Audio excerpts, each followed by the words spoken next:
hospitalier de Saint-Quentin. Je salue le président de la commission médicale d'établissement, le docteur Bernard, Béatrice Berthaud, qui nous aide aussi sur ces soirées. Et puis les médecins qui sont présents ce soir, le docteur Garidi, qui est médecin oncologue au sein du centre hospitalier de Saint-Quentin, et le docteur Dumont, qui est pneumologue à Chauny, ce qui prouve aussi qu'on sait travailler ensemble sur le territoire dans le cadre du mouvement hospitalier de territoire. Alors, ce soir, on a souhaité parler des questions de cancer, questions de cancer qui touchent évidemment chaque famille. On a tous connu ces situations-là pour nous-mêmes ou pour nos proches d'ailleurs. Ce qu'on peut dire, c'est que c'est toujours une source de grande préoccupation parce que c'est un mot qui effraie encore, que les progrès se font à la fois sur la guérison, parce que quand on regarde au fil des ans, eh bien, ça progresse en permanence, et aussi en termes de traitement de pointe. Donc ça, c'est important.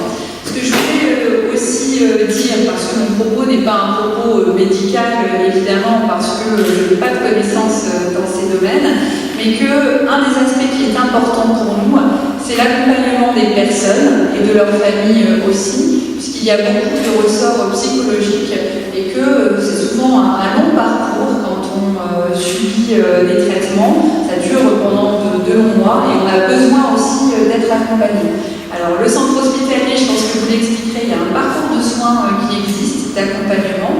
Et je voulais aussi en profiter pour dire que nous avons des associations et un tissu qui est aux côtés des personnes et de leurs familles sur ces questions-là.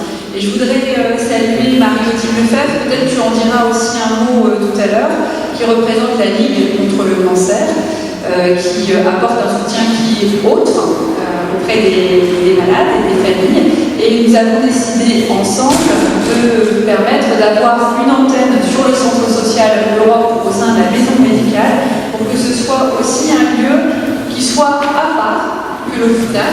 L'hôpital vient pour se soigner, pour rencontrer les médecins. Et puis à certains autres moments, on peut aussi être soutenu. Donc je pense que c'est important de relayer qu'il y a cette antenne désormais de la Ligue sur le quartier Europe. Tu pourras aussi nous expliquer comment vous travaillez sur ces questions. Et puis je dirais encore des associations qui sont des associations professionnalisées sur ces questions. On a aussi un tissu de solidarité qui existe à Saint-Quentin. Il ne faut pas hésiter à se tourner vers les autres et vers la ville aussi quand on a besoin de soutien, parce qu'on a souvent des réponses qui sont possibles aussi et des propositions à faire, ne pas rester seul en tout cas. Alors merci infiniment de consacrer votre soirée en dehors de l'hôpital. Et puis quand on vous voit ici, finalement c'est un petit peu plus facile que quand on vous voit en salle de consultation, donc c'est très bien comme ça. Merci. Je cède peut-être la parole au docteur Garnier. Merci de nous avoir invités. On est vraiment content et heureux d'être parmi vous. Je voulais dans ces soirées associer avec moi le docteur Patrick Dumont, qui est chef de service pneumologue et pneumologue à Chauny, et Madame Evelyne Boff, qui est notre infirmière coordinatrice, qui intervient justement dans ce parcours. Donc on va parler de la prévention, on va parler du dépistage, et on va petit à petit dérouler un petit peu le parcours patient. Il était difficile de parler un peu de tous les cancers, de toutes les pathologies, donc c'est pour ça qu'on a choisi de parler de parcours patient. Le but pour nous, c'est de montrer un peu ce qui se fait, ce qui a été fait et ce qui reste à faire, parce que la tâche est un peu difficile. On va voir que le parcours est assez complexe, on va essayer un peu de le dérouler, de le simplifier. On a mis des objectifs, certains sont atteints, d'autres sont également atteints, donc on va voir un peu la complexité avec ce parcours. Je vais juste commencer par quelques chiffres, et je donnerai la parole à Benoît et à par la suite pour le reste de la présentation. Alors, pourquoi la thématique cancer? C'est un challenge et un défi pour nous tous les jours. Vous voyez qu'actuellement, c'est des chiffres assez récents. On est encore à 387 000 nouveaux cas de cancer par an, avec 149 cas de décès par an. Donc, on guérit un peu plus que la moitié. Donc, on a fait énormément de progrès là-dessus, mais on a encore un taux de mortalité important. Et vous voyez un peu les localisations par sexe. Donc chez l'homme, c'est le cancer du poumon qui prédomine, et chez la femme, c'est le cancer du sein. En incidence, en nouveau cancer, nouveau cas de quasiment 54 000 nouveaux cancers du sein par an en France, et en cancer du sein, et quasiment la même chose dans la prostate. Vous voyez que en deuxième position, il y a le poumon, le côlon et la vessie. Donc on a quand même une incidence relativement importante dans ce type de cancer. Et malheureusement, mortalité, bien sûr, Patrick Dumont va en parler, le cancer du poumon malheureusement prédomine, on a encore un taux de mortalité assez important. On ne va pas prendre le avec ces chiffres-là. L'élément rassurant, vous voyez qu'en vert,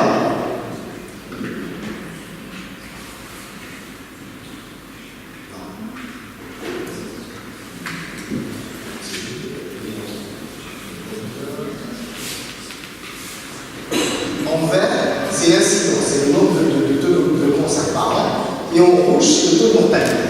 Et l'avantage pour nous, depuis quelques années, j'en parlerai, je dirais un petit mot à la fin, depuis l'arrivée des nouvelles thérapeutiques et des thérapies ciblées, le pronostic a nettement changé, et plus on avance, plus le taux de mortalité baisse, que ce soit pour les hommes, que ce soit pour les femmes. Donc là, c'est ça le problème. C'est cette courbe qui baisse, qui continue à baisser. Et quand on les réactualise, on constate que le taux de mortalité continue à baisser de façon importante, même si l'incidence augmente. Donc ça, c'est vraiment un défi qui est en train d'être atteint, cette baisse de la mortalité, grâce justement à l'organisation de soins, grâce à l'offre de soins et grâce à ces nouvelles thérapies. Bien. Donc le chemin d'un patient qui a un cancer, c'est un peu toutes ces étapes qu'on verra, la prévention, le dépistage. Et une fois qu'on a posé le diagnostic, c'est là où le patient va rentrer dans son parcours. C'est là où on va par la suite dérouler le parcours avec le traitement et la réévaluation. Donc la première partie, c'est la prévention, et c'est là où je donne la parole à Mme Kéboulibo, qui est notre infirmière coordinatrice, et elle va focaliser sur une thématique qu'on a mis en place à l'hôpital, c'est l'activité physique dans le cadre de la prévention.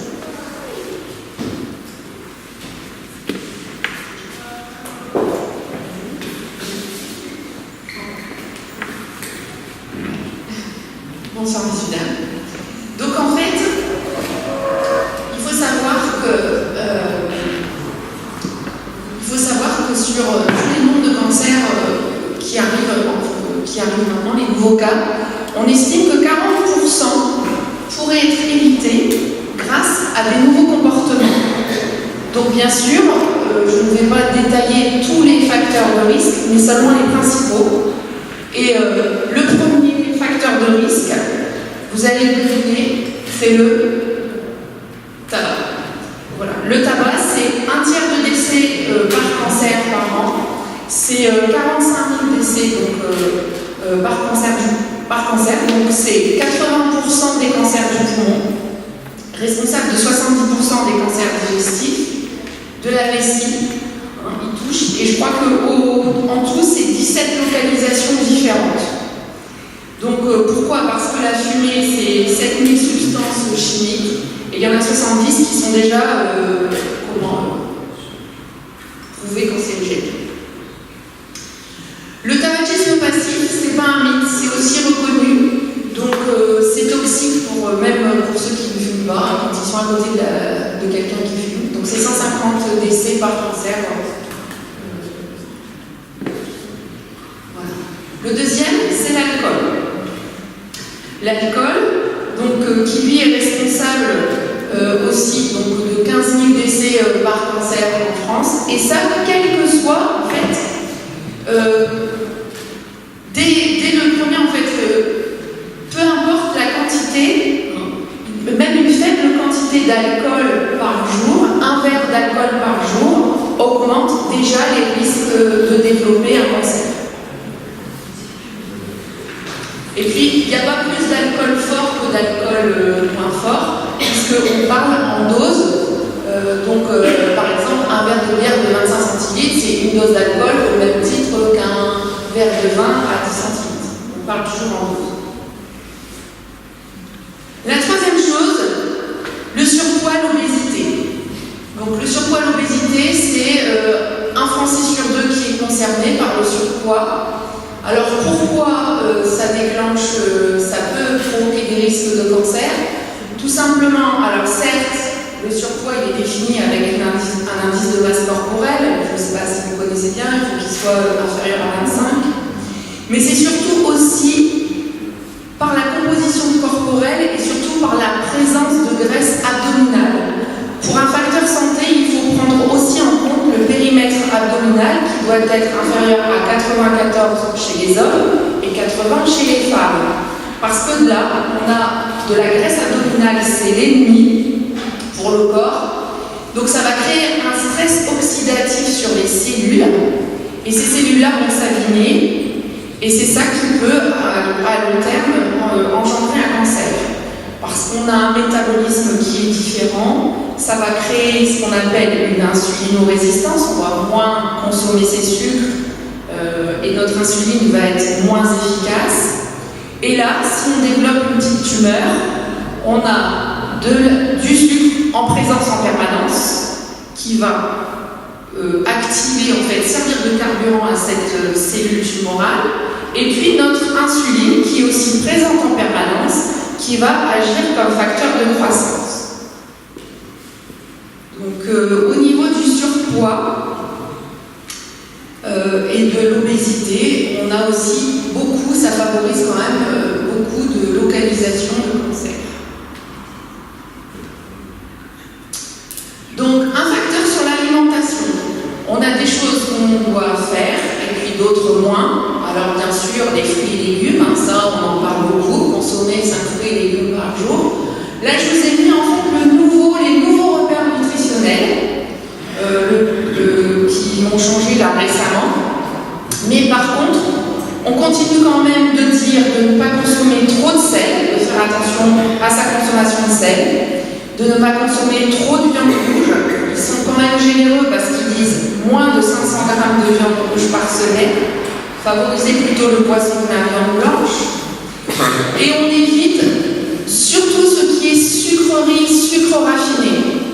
Parce que ça, en fait, le problème, c'est qu'on n'a pas forcément la notion de tout le sucre qu'on absorbe, vu qu'il y a beaucoup de sucre caché dans les aliments. L'activité physique, elle est recommandée. Donc la première chose, c'est de saisir toute occasion pour bouger, éviter les périodes trop longues en position assise. Et la recommandation qui est faite, c'est de pratiquer 30 minutes d'activité physique modérée par jour, 5 fois par semaine. Ça, c'est le minimum.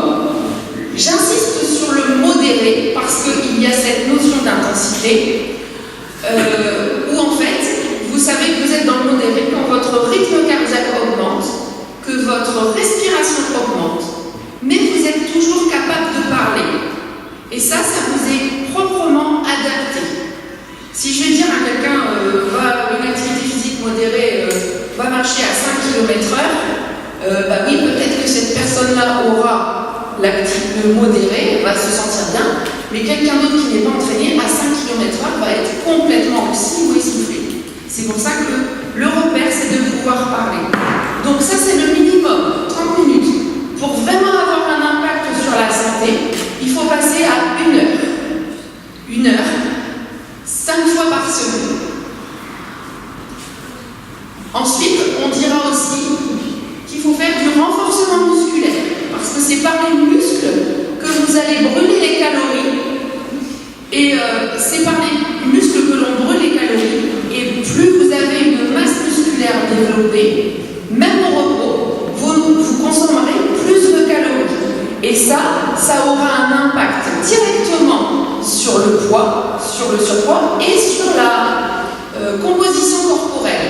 Vous aurez donc moins de graisse. Lutter contre la sédentarité, c'est différent de faire de l'activité physique. Parce qu'on peut être actif physiquement et sédentaire. La sédentarité, c'est le temps que l'on passe en position assise entre le temps d'éveil et le temps de coucher. On considère qu'on est sédentaire à partir de 7 heures passées assis par jour. Ça paraît beaucoup, mais quand on compte les temps passés au repas, si on a du trajet en voiture, le temps qu'on passe au bureau, le temps passé à la télé, sur les écrans, etc. on évite à cette heure. Alors qu'on sait, ça c'est la définition, mais on sait aussi que dès 4 heures, dès que l'on passe plus de 4 heures assis, on a un effet délétère sur la santé. Alors là, il faut savoir que sur la sédentarité, l'homme est devenu victime de sa modernité, puisqu'en 200 ans, on a baissé les activités physiques par 10. Et là, cette photo, en fait, c'est pour vous dire que l'homme du futur, il sera peut-être ainsi, avec une grosse tête, des petits bras, des petites jambes, parce que ses muscles ne fonctionnent plus.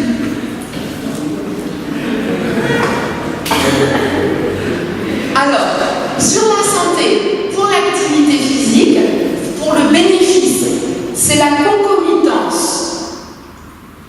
de l'augmentation de l'activité physique et des temps cumulés, et de la réduction des temps cumulés et continue en position de sédentarité, donc assise, qui feront la différence. Voilà, moi le conseil que je veux vous retenir aujourd'hui, c'est qu'il faut bouger sans modération. Voilà, donc on évite le temps prolongé, toutes les demi-heures, normalement, il faut vous lever, ne serait-ce que vous lever de votre chaise pour bouger, voilà, pour réactiver la circulation, pour que le métabolisme se remette en marche. Voilà. Alors ça, aujourd'hui, on parle cancer, mais sachez que ces 4 informations que je vous ai données là, c'est valable en fait pour toutes les maladies chroniques, sur toutes les maladies cardiaques. Rien qu'en faisant tout ça, déjà, on aurait une meilleure santé. Malheureusement, même des fois en faisant tout ça, le pépin peut aussi arriver. Ça, il faut que je vous le dise. Mais quand ça arrive sur un corps qui est déjà sain, pour se soigner, c'est quand même plus efficace. Voilà, merci.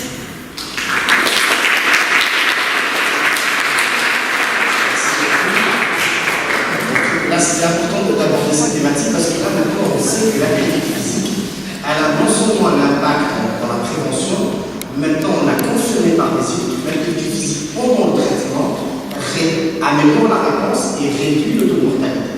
Donc, c'est pour ça que maintenant, il y a plein de programmes qui sont en place chez les patients qui sont atteints de cancer. Il faut justement mettre en place une activité physique pendant le traitement et après le traitement. Donc, c'est vraiment, elle prend sa place comme un des traitements majeurs. On va passer maintenant à la deuxième étape, le dépistage. On va nous faire un petit focus sur le dépistage. Alors effectivement, je serais te redondant un petit peu sur ce que tu viens de dire là en terminant.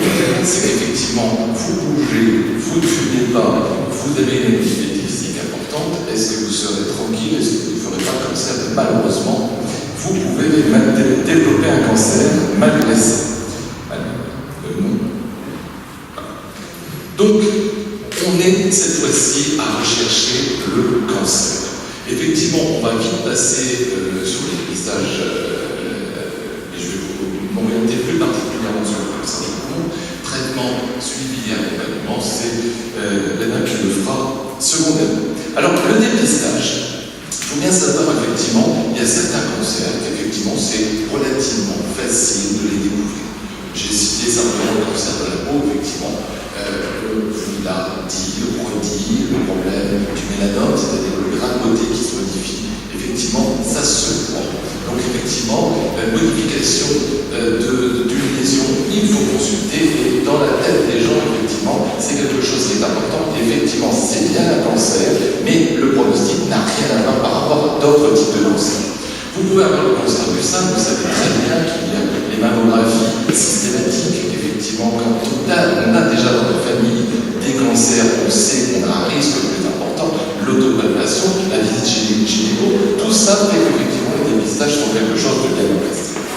Dépistage du cancer du côlon, c'est pareil, l'hémoculte, la recherche de sang dans les selles, effectivement un élément d'orientation, surtout si effectivement dans la famille, on a des polypes qui sont connus ou des cancers qui sont connus. Donc on a une symptomatologie clinique, c'est-à-dire le patient va aller à la selle très souvent, va avoir une diarrhée importante, une altération de l'état général, tout ça va inciter à consulter. Cancer de col de l'utérus, pareil, frottis systématique. Donc là, effectivement, ce type de cancer, on peut avoir des dépistages relativement précoces. Le problème du cancer du poumon, c'est que premièrement, vous avez vu, Madame a montré, c'est un cancer très fréquent. avec un pronostic épouvantable. C'est-à-dire que là, actuellement, quand on regarde un petit peu le pronostic, globalement, quand on le retrouve à un stade de métastase, le pronostic 5% à 5 ans. Donc effectivement, c'est quelque chose d'épouvantable à ce niveau-là. Alors effectivement, on parlait du tabac, je voulais simplement vous redire. Effectivement, la gravité, on sait que le tabac est en cause. Il faut bien savoir que c'est pas un produit, c'est des produits. La nicotine n'est pas un produit considéré comme cancérigène, c'est un produit qui va faire l'addiction, c'est-à-dire effectivement comme une drogue. Et la gravité, on sait, plus on fume, plus le risque est important de développer un cancer.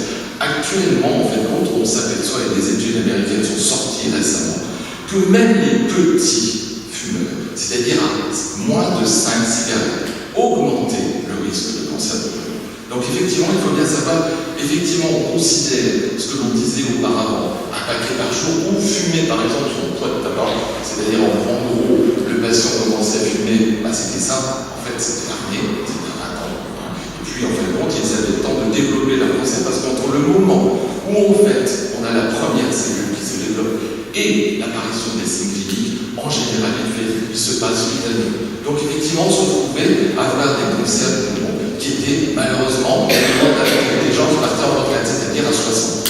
Actuellement, on s'aperçoit que l'âge des cancers du poumon a nettement diminué. Effectivement, ça on va revoir. Effectivement, il y a le tabac, il y a aussi l'air que l'on respire, mais il y a aussi des facteurs professionnels, et ça on en discutera en particulier, c'est l'exposition à la lutte. Donc effectivement, je redis, c'est un cancer que l'on retrouve chez l'homme, mais il faut savoir aussi, malheureusement, la femme, de ce côté-ci, nous rattrape. Tout simplement parce qu'effectivement, il faut savoir, le type de cancer, de tabac que l'on fume, en fait, il y a les tabacs bruns, les tabacs blancs. Tabac brun, en fin de compte, soit la gauloise, par exemple, à ce niveau-là, il faut savoir, c'est un tabac avec un pH acide. Donc effectivement, l'inhalation est moins profonde, donc effectivement, ça donnait plus facilement des cancers de larynx. Alors que le tabac blanc, qui est plutôt privilégié chez les femmes, eh bien effectivement, va être inhalé beaucoup plus profondément et va donner des cancers de poumon. Donc effectivement, il y a déjà une inégalité. La femme pourrait être plus facilement touchée que l'homme, tout simplement parce qu'elle inhalera beaucoup plus profondément son type de cancer, ce type de tabac. Regardez bien, c'est un cancer fréquent, c'est ce qu'on avait dit, c'est le deuxième cancer chez l'homme derrière le cancer de la prostate, troisième chez la femme derrière le sein et le côlon, et malheureusement, en fait, quand on s'aperçoit qu'aux États-Unis, c'est déjà quelque chose qui est beaucoup plus important et qui a dépassé le cancer du sein. Donc effectivement, on s'aperçoit que c'est déjà un cancer qui devient très fréquent et qui est une préoccupation majeure, en fin de compte, aux États-Unis. Parce qu'il faut savoir, c'est que quand vous arrêtez de fumer, est-ce que le risque de cancer diminue et revient à celui d'un sujet non-fumeur? Eh bien, effectivement, non. Actuellement, on donnait comme indication 10 ans. Actuellement, on est plutôt à se baser sur 15 à 20 ans d'arrêt. Donc, effectivement, vous voyez, c'est un cancer grave. Et effectivement, même si on est petit fumeur, le risque augmente à ce niveau-là. Et donc, vous voyez, le nombre de cancers chez la femme a triplé autour de ces 20 dernières années. Là, actuellement, il est plutôt à diminuer un petit peu chez l'homme. Donc, effectivement, la préoccupation chez la femme. Et si on regarde, en fin de compte, il y a chez l'homme des départements beaucoup plus facilement touchés. Le Nord, Pas-de-Calais, Seine-Maritime, on pourrait dire aussi Picardie, et si on restait moderne, et Hauts-de-France. On est tout dedans, là-dedans. Et chez la femme, effectivement, c'est vrai que on va retrouver chez des départements très urbanisés, comme les Alpes-Maritimes, l'Hérault et Haute-Garonne, Toulouse par exemple, avec un taux beaucoup plus élevé à ce niveau. Alors, comment peut-on actuellement envisager un dépistage, sachant qu'on risque d'avoir des chiffres prévisionnels, donc effectivement, vous voyez, dans le cas du cancer du poumon, c'est autour de 49 000 personnes. Alors là, actuellement, il y a dans certaines régions de France, et en particulier la Somme, et c'est vrai que là je relance aussi ça serait bien qu'un jour, par exemple, on puisse avoir des registres, pourquoi pas dans l'ADN à ce niveau-là, parce qu'effectivement, ça nous permettrait de savoir exactement où on en est dans tous les types de cancers. Effectivement, par exemple, dans le cas du registre de la SOP, on sait qu'il y a eu 299 nouveaux cas de cancer du poumon chez l'homme, avec chez la femme, vous voyez, on a quand même un taux plus faible, mais quand même 93 cas chez la femme. Alors, eh bien, on va citer, et Cocorico actuellement, effectivement, c'est le centre hospitalier d'Abbeville, par l'intermédiaire de son chef de service, le docteur Leleu, qui a lancé en fin de compte un dépistage de masse. En fin de compte, il s'est basé sur quoi? Il s'est basé sur des sujets. Ce que je vous avais dit, c'est qu'effectivement, on était plus particulièrement dans la zone autour de 60 ans. On a diminué, on est autour de 50 ans. Peut-être un jour, si les moyens sont possibles, on diminuera encore cet âge avec des patients fumeurs depuis plus de 25 ans ou ayant arrêté depuis moins de 10 ans. Je vous ai dit que le 10 ans, malheureusement, n'échappait pas au risque de cancer. Eh bien, si en fin de compte, on la faisait passer, alors c'est un scanner un peu particulier, c'est, on appelle ça les low dose, c'est-à-dire à faible irradiation. Eh bien, on pouvait, et regarder en fin de compte par ce cas précis, sur 900 patients, puisque 1200 ont été contactés, 900 ont passé simplement le scanner, eh bien on a trouvé 6% de dépistage positif. Vous allez dire 6%. Alors 6% de dépistage, il faut bien savoir, parmi ces 6%, il y avait 40% sur les 6 qui étaient des cancers, et ça fait 22 cas de cancer diagnostiqués. Et il faut bien savoir que ces 22 cas, c'était des patients entre guillemets qui ne se plaignaient d'aucun signe clinique. Et il faut savoir, c'est que le pronostic du cancer du poumon, c'est que malheureusement on le trouve quand entre guillemets il y a des signes cliniques. Pourquoi? Tout simplement parce que le poumon n'a pas. Donc effectivement, tant qu'il est à se développer au niveau du poumon, on ne ressent rien. On peut éventuellement avoir des crachats de sang. Alors là, il y a un problème, les gens vont consulter, mais la plupart du temps, il n'y a pas de douleur. Quand on touche la plaie, là ça fait mal, tant qu'il n'y a pas de localisation au niveau de la plaie, on n'a pas mal. Voilà, c'est des métastases. Eh bien, je dis 5% à 5 ans, alors qu'en fait, quand on peut opérer le patient, et ce n'est que 20% de l'ensemble des patients, eh bien, là, cette fois-ci, l'espérance de vie passe à 90% à 5 ans. Donc, en fin de compte, il faut savoir, c'est qu'effectivement, on en a découvert un certain nombre de cancers chez les patients entre guillemets qui étaient sans symptômes cliniques, on a pu les opérer. Je ne veux pas dire qu'on les a guéris, parce qu'effectivement le mot guérison est toujours une problématique. Guérison, c'est-à-dire qu'on voit que les patients, là, ils sont en rémission complète, mais avec de fortes chances, justement, de vivre très vieux à ce niveau. Voilà, une image, c'est ça le cancer du poumon à ce niveau. Alors, ce que je vous ai dit, c'est que l'incidence augmente. Il y a effectivement, c'est vrai que quand on regarde l'air que l'on respire, on peut en avoir peur. Parce qu'effectivement, il faut savoir, on est dans une région où effectivement les vents viennent d'Allemagne. Et d'Allemagne, qu'est-ce qu'il y a? Effectivement, il y a plus de centrales nucléaires et des centrales thermiques. Les centrales thermiques, c'est pas mieux. Donc effectivement, ils suivent le trajet. Et quand vous voyez les vents dominants, ils passent au-dessus de chez nous. Donc effectivement, vous avez beau ne pas fumer, malheureusement, vous respirez cet air. Et à côté de cela, il y a, ce que l'on avait parlé, c'est les problèmes des cancers professionnels. Alors, cancer professionnel, c'est le patient qui a été exposé à l'amiante. Mais malheureusement, j'allais vous dire, en fin de compte, on a tous été exposés à l'amiante. Malheureusement, pas forcément professionnel. J'allais dire, l'isolation, il n'y a pas si longtemps que ça, en fin de compte, était à base d'amiante. Et donc, effectivement, on a un risque. Simplement pour vous dire, le travailleur qui a été exposé à l'amiante, eh bien, je dis arrêtez, puisque théoriquement, il n'y a plus d'amiante en tant que professionnel. Vous multipliez le risque par 50 d'avoir un cancer du poumon. Si en plus, vous êtes fumeur, et la plupart du temps, c'est effectivement, vous multipliez votre risque de cancer du poumon par 90. Donc, effectivement, vous voyez un risque important. Et effectivement, quand vous regardez la région, eh bien, beaucoup d'usines utilisaient l'amiante. Vous allez par exemple à la SNCF. À la SNCF, en fait, les gants, les chiffons, tout était à base d'amiante, parce que justement, du temps des machines à vapeur et de la chaleur, donc il fallait les protéger.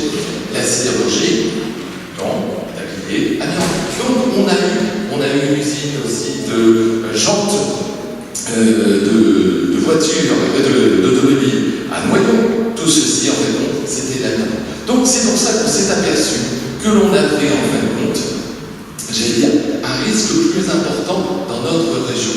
Et effectivement, on estime par exemple que 1800 à 4000 nouveaux cas de cancer bronchopulmonaire sont attribuables à l'amiante. L'amiante donne deux types de cancer. Le cancer du poumon et le pire, c'est le mésothéliome. Le mésothéliome, c'est un cancer de la plaie où malheureusement, en 2018, en fait, le pronostic est épouvantable. C'est un cancer qui fait mal, qui ne se guérit jamais, et le pronostic, 17-18 mois, pas plus. Donc, qu'est-ce que l'on a fait? Eh bien, on a essayé de revoir, parce qu'actuellement, entre guillemets, l'exposition à l'amiante chez un sujet de plus de 10 ans, il peut avoir un suivi dans le cadre de la sécurité sociale. Mais les textes vis-à-vis de ce suivi sont actuellement en cas d'exposition forte. Qu'est-ce qu'une exposition forte? C'est un scanner, tous les 5 ans. En cas de faible exposition, le scanner est tous les 10 ans. Vous imaginez un scanner tous les 10 ans, ça ne sert pas à grand-chose au niveau des dépistage. Tout au moins, vous allez découvrir des patients qui auront déjà des cyclies. Donc nous, en fait, au centre hospitalier de Chenilles depuis quelques années, on a modifié un petit peu, effectivement, chez les patients pour lesquels il y avait une exposition à l'amiante depuis au moins 10 ans. Eh bien, effectivement, il suffisait un scan, non pas tous les 5 ans, ou tous les 10 ans, mais un scan tous les 2 ans. Notre cohorte, on est actuellement à peu près à 350 patients en 2017. Et en fait, on a découvert, parce qu'effectivement, c'est pas parce qu'on découvre une anomalie que c'est forcément un cancer, on a découvert que c'est déjà 77 anomalies rapides.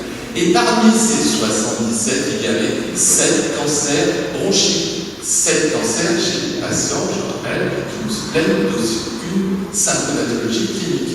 Et quand on voit le pronostic, ce que je vous disais tout à l'heure, 90% à 5 ans, on se dit qu'effectivement, une irradiation tous les 2 ans peut nous apporter énormément. Donc actuellement, ce que je veux vous redire, on a dit qu'effectivement, il y avait un certain nombre de risques. On l'a redit à ce niveau-là. Le dépistage, vous avez vu qu'il y a certains types de cancers qui peuvent être dépistés. Le cancer du poumon, en fait, si on a une chance, effectivement, les meilleures chances, c'est soit le bol, c'est-à-dire qu'on fait un scan comme ça, soit effectivement les dépistages, vous avez vu dans les sujets, une population bien précise, c'est-à-dire par exemple les sujets fumeurs, et il faudra peut-être l'étendre un petit peu à une population un peu plus jeune, soit les patients, comme je vous le disais actuellement, vis-à-vis d'une exposition à l'amiante, mais on peut l'exposer aussi à d'autres produits industriels, par exemple la silice, qui effectivement a un risque plus important à ce niveau-là. Et c'est tout.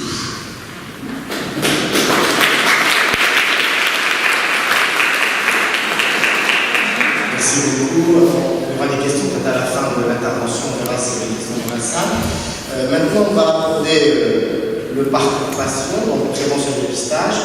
Vous allez voir que dans le parcours, il y a les acteurs, essentiellement les patients qui interviennent dans ce parcours. La coordination, c'est un réel problème. C'est là où il y a des points de rupture, c'est là où on essaie d'améliorer parce qu'on a beau mettre un parcours patient, il peut y avoir des ruptures. Et l'expérience vécue, on trouve vécue par les patients. Pour vous dire, les 3 plans de concert vont insister sur le parcours patient et il fallait mettre beaucoup de choses quasiment complètement. Et là, je vous montre un peu que ça reste quelque chose d'assez complexe. Là, il y a eu le dispositif d'annonce, il y a eu le traitement qui ont été mis en place. place l'éducation thérapeutique, l'environnement psychologique, le programme personnalisé de soins, le dossier communicant, par la suite il y a le problème de certification d'accréditation des services, la T2A, le contrat de l'usage, le cycle de médicaments, la directive de la recherche technique. Pour vous dire que les choses ne sont pas simples. Donc ça reste quelque chose de complexe. Et donc nous, au sein de l'établissement comme notre service, on a essayé de nous approprier un petit peu tout ça et d'essayer de mettre en place des parcours patients par pathologie. Il y a des pathologies où ça marche très bien, d'autres pathologies, il faut essayer d'améliorer les choses pour justement simplifier un peu ce parcours et essayer justement de faire bénéficier le patient de toutes les étapes qui ont été mises en place. Et donc, on a mis en place, nous, mon service, un parcours un peu à 5 temps. Il y a le temps diagnostique, il y a le temps de l'annonce, il y a le temps de l'accompagnement, il y a le temps du traitement et il y a le temps de la prévention. Et donc c'est ça un petit peu l'entrée du parcours d'un patient qui atteint le cancer. Le premier temps, c'est le temps diagnostique. Donc on a un patient qui a des circonstances qui a un problème particulier. C'est-à-dire soit on a l'apparition d'un ganglion, vous voyez là, au niveau cervical, au niveau axillaire, soit on a suite à une radio pulmonaire une lésion suspecte, soit on a une lésion suspecte au niveau de la mammographie, ou on a parfois des signes généraux, une fièvre qui dure pendant plusieurs semaines, un anémie important, voilà, un symptôme qui n'est pas habituel. Donc là, on va voir le médecin traitant va faire une biopsie. C'est la première étape. C'est l'étape capitale. D'accord ? Donc la biopsie, ce fameux prélèvement histologique. Et donc ce prélèvement histologique, il va soit on le fait au niveau de la ganglion, soit on le fait par le média scalaire, on va l'adresser à la malade. Donc là, nous, au sein de l'établissement, on a un laboratoire qui est vraiment spacieux, de 450 mètres carrés, des locaux vraiment adaptés, avec des techniques qui ont été mises en place, du marquage, la cytologie, la cytométrie de flux. Et donc là, il y a l'étape de l'analyse. Donc le prélèvement va passer par plusieurs étapes. Ils arrivent justement par les techniciens qui vont préparer le prélèvement. Ils arrivent justement par la suite à l'autopathologie qui va étudier justement, qui va analyser ce prélèvement. Cette étape, elle est capitale. Pourquoi? Parce que pendant très longtemps, on n'avait pas de spécificité, on avait 2 types de cancers, on n'avait pas de spécificité importante. Maintenant, on a besoin d'avoir tous les critères de la tumeur pour pouvoir adapter le traitement. On est vraiment dans des traitements à la carte. Je vous en parlerai à la fin. On est dans l'arrivée des nouvelles thérapeutiques, des thérapies ciblées. Il nous faut avoir le maximum d'informations concernant la tumeur pour pouvoir justement adapter le traitement. Et donc, on est dans une expertise vraiment très spécifique. Donc là, on a une étude cytologique, une étude par les anticorps, une étude cytogénétique, une étude moléculaire. Donc vraiment, cette étape, elle est capitale. C'est pour ça que parfois, pour le patient, c'est un peu long. Ça peut durer 1 semaine, ça peut durer 15 jours, parce qu'il faut refaire des marquages, parce qu'il faut refaire des relectures, parce que parfois, on envoie le prélèvement dans un autre centre pour une deuxième lecture. Donc, il faut prendre le temps pour cette étape-là, parce que on n'a pas le droit de se louper. Il faut vraiment avoir le diagnostic exact, tous les pathologies de la tumeur, pour pouvoir suivre le traitement. Donc, une fois qu'on a eu le diagnostic de la tumeur, le patient est adressé donc, vers une consultation spécialisée. Et donc, il va voir le spécialiste. Le spécialiste va faire une première annonce. Il va dire voilà, un cancer. Et il va expliquer à le patient qu'est-ce qu'on va faire dans le métier. Donc, la première étape, c'est de faire un bilan d'extension. On va faire un état des lieux. On va faire un tas d'examens. Est-ce que la tumeur est localisée? Est-ce qu'elle se localise ailleurs? Est-ce qu'il y a des métastases? Et cet état des lieux, il est très important justement pour pouvoir justement classer la tumeur. Et donc, sur l'établissement, on a un plateau clinique vraiment très performant avec le scanner, l'IRM, l'éconoscopie. On collabore avec la clinique pour le scan. Et donc, le patient bénéficie de tous ces états. Une fois qu'on a fait cet état des lieux, on va classer la tumeur. Donc on va dire stade 1, stade 2, on va donner toutes les caractéristiques de la tumeur. Donc ça c'est la première étape. Et on va faire aussi un bilan pré-thérapeutique. Le patient avant son traitement, il a besoin de fameux contact anti-moitié sur la peau. On va faire une échographie cardiaque pour vérifier le cœur. Chez les sujets jeunes, on va faire un relevé de spermatozoïdes, ou un prélèvement d'ovocytes chez les jeunes filles ou chez les jeunes dames. On ne peut pas perturber parce que certaines chimiothérapies peuvent perturber la fertilité. Donc on va faire un prélèvement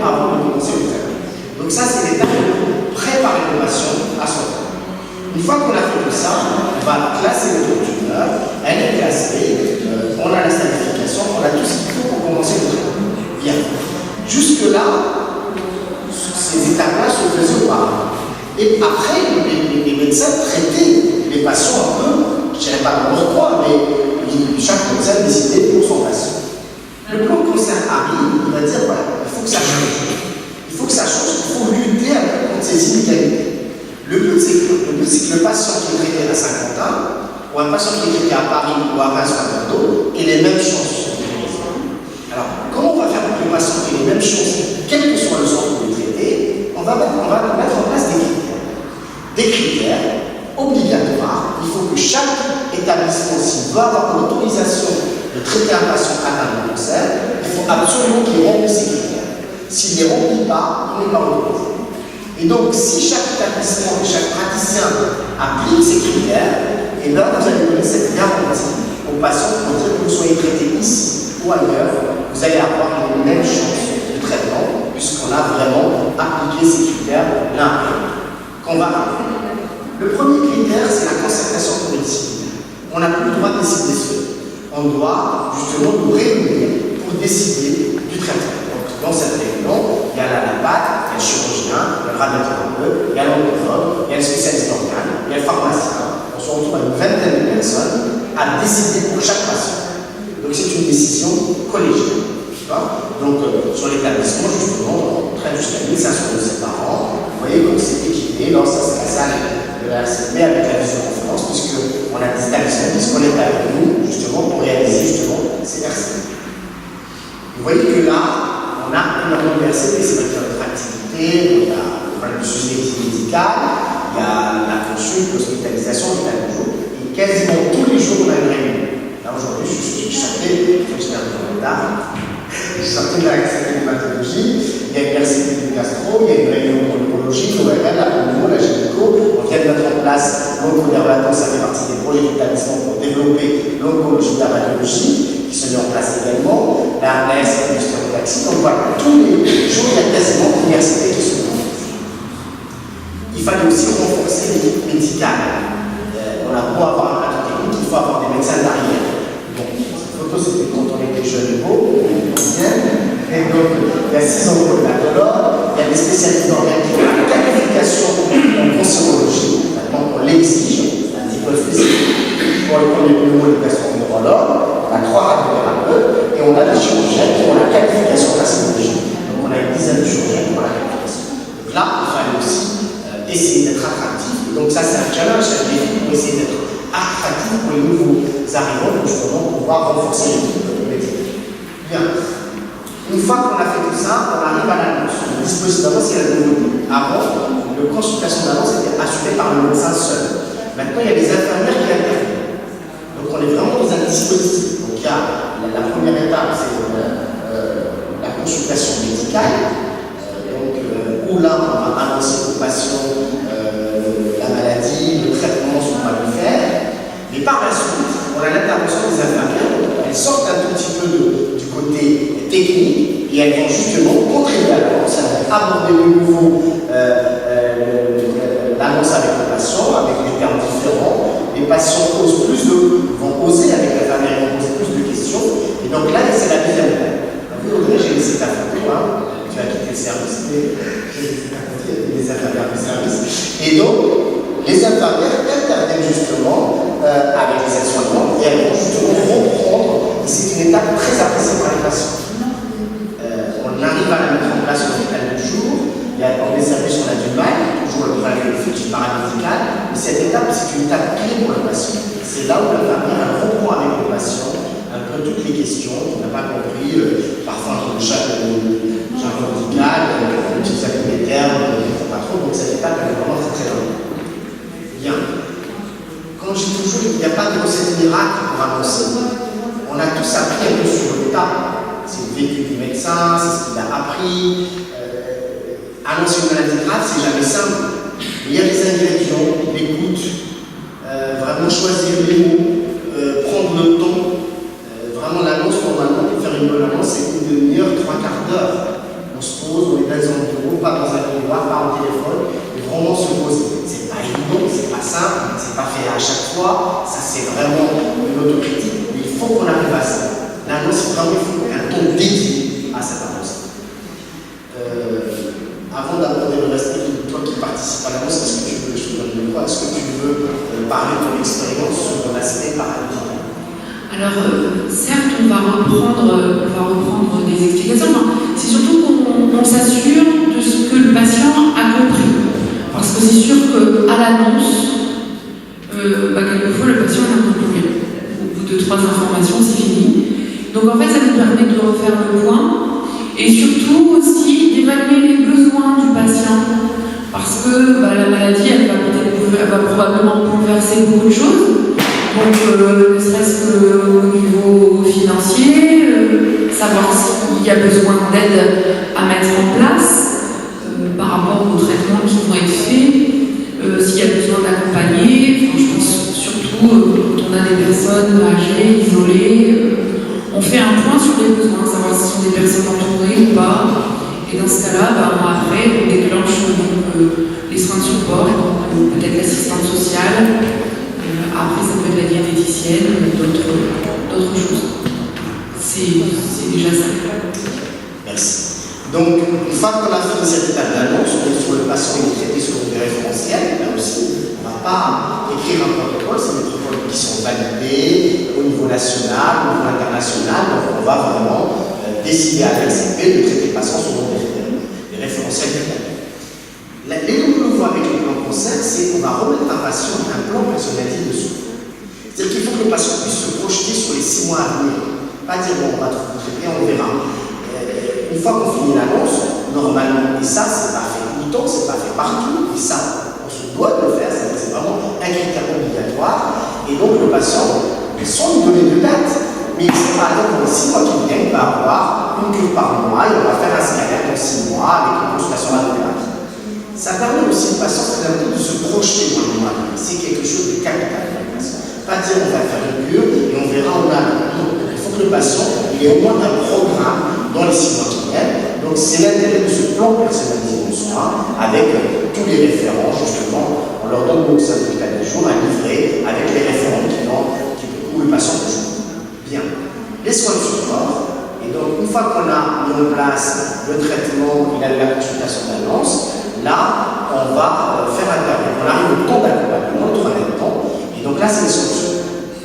Quand l'infirmière va voir le patient avec le médecin, il a besoin parfois de l'intervention d'une assistante sociale, d'une nutritionniste, d'une psychologue, et donc là, tous les séances de support, justement, tous ces intervenants vont intervenir justement pour améliorer justement cette prise en charge du patient. C'est l'élément vraiment nouveau dans le cadre du plan cancer. Et donc nous, au sein du service, on a des psychologues, on a une nutritionniste, en soins de support, là aussi on a cette chance d'avoir un peu tous les intervenants, mais il y a encore des choses à faire. L'activité physique, on l'a mis en place, le financement qui s'est arrêté, elle s'est arrêtée, les patients n'ont pas été contents, donc il y a encore des choses à mettre en place. L'activité physique, elle est primordiale. Là, on est en train vraiment de se battre parce que pour essayer de la remettre en place, il y a une activité qui n'est pas assez importante, une fois par semaine, mais on veut vraiment remettre ça en place, le but c'est vraiment de la mettre pendant la prise en charge et après la prise en charge.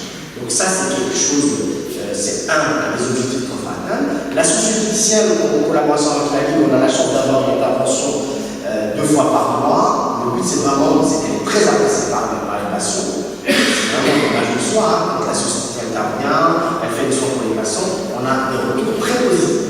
Et donc là, le but pour nous, c'est d'avoir une intervention un peu plus fréquente. Donc là, on a pris une réunion avec la direction de soins pour voir un peu si on peut pas avoir l'intervention des spécialistes de façon plus importante. On a des aides-soignants qui ont été formés et qui peuvent intervenir aussi dans ce sens-là. Donc ça fait partie des choses qu'on doit améliorer et qu'on doit essayer de pérenniser.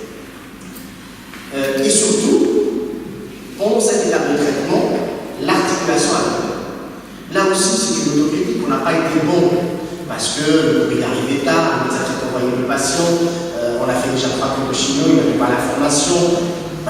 Donc là, on a aussi fait, on a essayé de faire un effort pour que le médecin traitant reçoit quasiment le jour même si ce n'est pas le lendemain. On lui envoie la fiche RCP, on a mis en place une ligne téléphonique pour les amis, une astreinte téléphonique. On essaie vraiment parce que le médecin traitant, c'est la clé dans la prise en charge. C'est lui qui voit le patient au début, c'est lui qui va avoir pendant, c'est lui qui va avoir après. Et donc si on assure pas ce lien-là, on n'arrivera pas. Donc là, on a mis plein d'outils pour essayer de garder un peu ce lien avec le médecin traitant, même s'il reste encore des choses à améliorer. Et donc voilà, on est dans cette prise en charge avec les soins de support, l'accompagnement et l'articulation avec eux. Dans cette étape-là, la recherche clinique, justement, les services qui font de la cancérologie, dans le plan cancer, on nous incite à développer la recherche clinique. La recherche clinique, ça fait partie aussi des points forts de l'établissement, c'est vraiment un gage de qualité. Quand vous proposez à un patient un protocole de recherche clinique et une expertise médicale, le patient va pouvoir profiter des derniers traitements, des traitements innovants. Et si les sociétés de savants choisissent mon centre pour faire de la recherche clinique, il faut que vous ayez justement l'expertise et le sérieux pour être chose. Donc, on a mis en place la recherche clinique, on a 3 attachés de recherche clinique au sein de l'établissement. Je vous garantis qu'on est le seul hôpital périphérique qui a 3 attachés de recherche clinique. Généralement, ça aussi, avec M. Gauthier, on a pu travailler là-dessus, on a pu, avec le soutien des régions de CNE, pérenniser ces postes-là. Donc, on a 3 attachés de recherche clinique.